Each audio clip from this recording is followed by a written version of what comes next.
Qu'est-ce qu'on peut faire avec ce chemin? Déjà dans un premier temps. Eh bien, sur cette classe file, on peut poser plusieurs questions en fait sur ce chemin. La première question qu'on peut poser, la première méthode qu'on peut invoquer, c'est la méthode getName, qui en l'occurrence nous retourne, là on a un chemin relatif, le nom du fichier, le nom terminal du fichier, en retirant la partie chemin de ce fichier. On peut récupérer aussi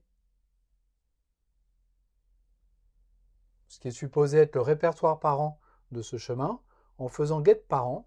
Et là, dans cet exemple, ça nous retournerait juste files, c'est-à-dire le répertoire dans lequel on a supposément posé ce fichier.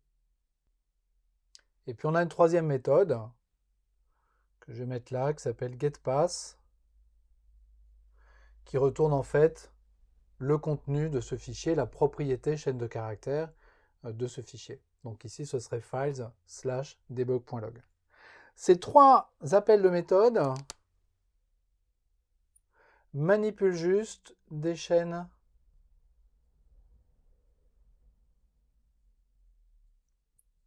de caractères. Il n'y a aucune vérification sur le disque qui est faite, il n'y a aucun accès disque qui est fait pour vérifier si ce fichier existe, ou même si on est sur un file system, si on est sur un bon file system.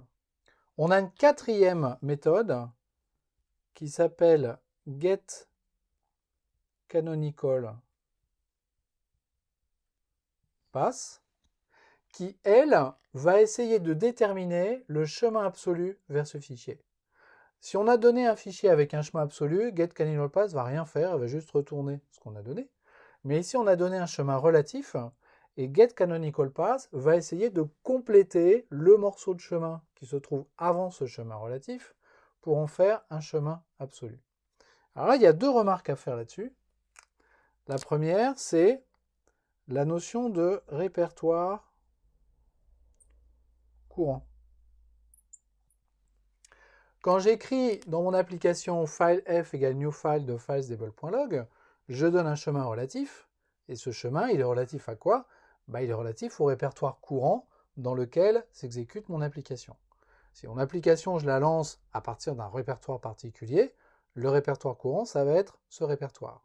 Si je la lance à partir d'un projet Eclipse, par exemple, dans un IDE, le répertoire courant, ça va être le répertoire du projet.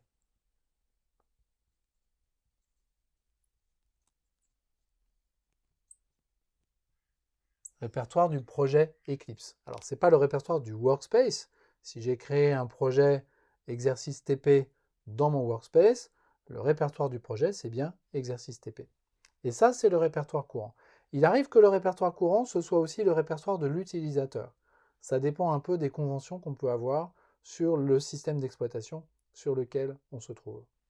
Et la deuxième remarque, c'est que pour pouvoir répondre à cette question, il faut faire un accès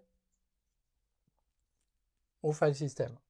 Comment est-ce que je sais que le répertoire de mon projet, c'est D2. Eclipse, Workspace, exercice TP par exemple? Pour le savoir, il faut que je fasse une requête sur le file system. Qu'est-ce qui se passe si cette requête échoue? Dans le premier cas, je n'ai pas besoin de me poser la question parce que là, je manipule juste des chaînes de caractères par rapport aux caractères de séparation. Si jamais je suis en train de faire des requêtes sur le file system et que pour une raison ou pour une autre, le file system n'est pas dispo ou pas accessible, là, je ne vais pas pouvoir générer la réponse à getCanonicalPath. Si l'accès au file system n'est pas dispo, à ce moment-là, je vais avoir une exception qui va être générée.